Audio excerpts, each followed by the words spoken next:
maxing out the front squat. First, you're just going to want to get a warm-up set in, 10 reps with just a bar, and make sure you got perfect form. This is where you really drill that and make sure it's good before we add weight. You want your feet shoulder width apart. Make sure you stick your hips back first, and then drop the butt as low as you can, keeping all that weight back in the heel. Here you want to look up to force that neutral spine and keep those elbows up. That's the key to the front squat. It's keeping those elbows up as high as you can.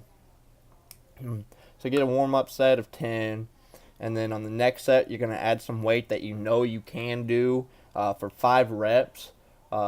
Just because you know you can do the weight doesn't mean that's the proper amount of weight. You want it to be pretty heavy here for that set of 5, just to get your body ready for that 3 rep max and warmed up for some heavy weight.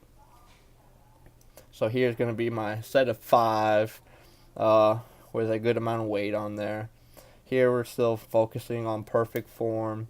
Get a set of 5. From your set of 5, we're going to go into sets of 3. And each set of 3 that you complete, you're going to add 10 pounds.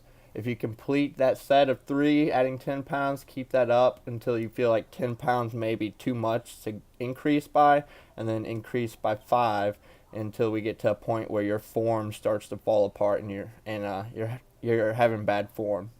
Here's an example of bad form. My back is going to be really rounded, and I'm going to drop those elbows. That is horrible form. If you're doing that, it's way too heavy, and you need to set it down and go lighter. Also, my heels are coming up. That's also another signal that it's too heavy. We want to be able to stay back on our heels. Here's going to be a view from the behind of bad form, so you can see what your knees look like for bad form.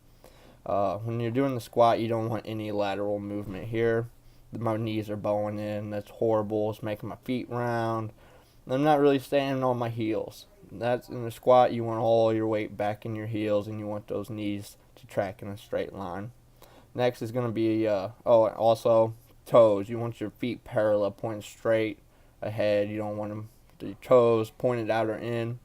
Here's a back view of good form. I'm going to stay back on those heels. My feet are pointing straight ahead. They're parallel. And those knees are tracking in a good straight line. They're not bowing in. They're not bowing out. And this is the form in order for the 3 rep max to count. You have to have